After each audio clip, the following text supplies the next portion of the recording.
What's good? It's your boy CJ Goodfellow. We back with the boxing clinic. One time for the one time. Shout out to the LDBC, the YTBC. We working.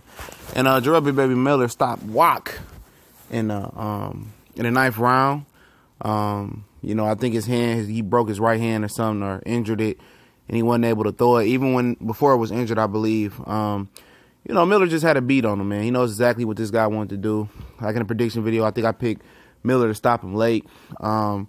I knew he couldn't punch. As far as, just every heavyweight has a puncher's chance. It's more glorified and amplified than any other division. We know that. But, he just wasn't a natural puncher. He didn't have that snap on his punches. Even when I went back to let the Klitschko fight, I didn't see the snap on his punches. But, he was a long guy that knew how to use his height a little bit, but always gave up his height. And I knew Miller wouldn't have to be a professional or super pro at cutting the ring off on this guy. He touched the body. Left hook was there. He found the range on the left hook when he finally seen it was there. Right hand was there. Miller moved his head enough. He rolls the punches very good. And pretty much, man, they could have stopped this fight after the sixth round, man. Right to the sixth round. It just wasn't competitive. I mean, it was no way Wach was going to come back. He was competitive, man. He was trying. But, he's seen better days. He was 37 years old. But this was a step up in competition for Miller. And Miller passed with flying colors. Now, if Anthony Joshua was going to be next, and it sounds like with an impressive performance, sounds like he will sign his promotional pact with Matchroom officially. He will be a part of Matchroom USA if this was enough to impress Matchroom and Eddie Hearn. And I think it was an impressive performance for Miller.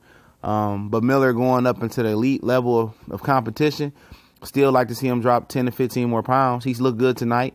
I think he said he had the highest punch volume of any heavyweight. Imagine if he got down a little bit more. I think, he got to tighten his defense up.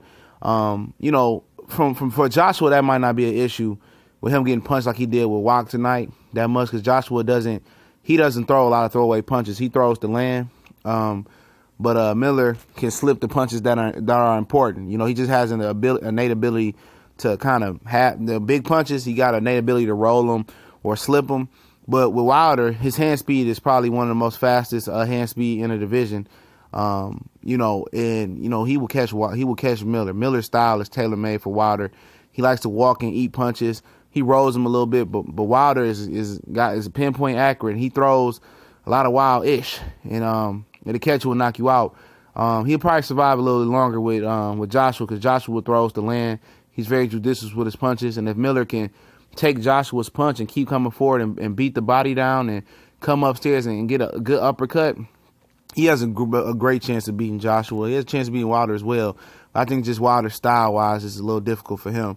But if Joshua's next, like they aiming and he aimed it, and he really pleased HBO tonight, he pleased Eddie Hearn, and Joshua's next, and they want to do it at the Brooklyn Barclay, as they talking about, I think this performance, step up in competition, I think he's earned the fight. I think it's a fight that we wouldn't mind seeing. He's been exposed to the HBO public, to the mass public of the boxing fans.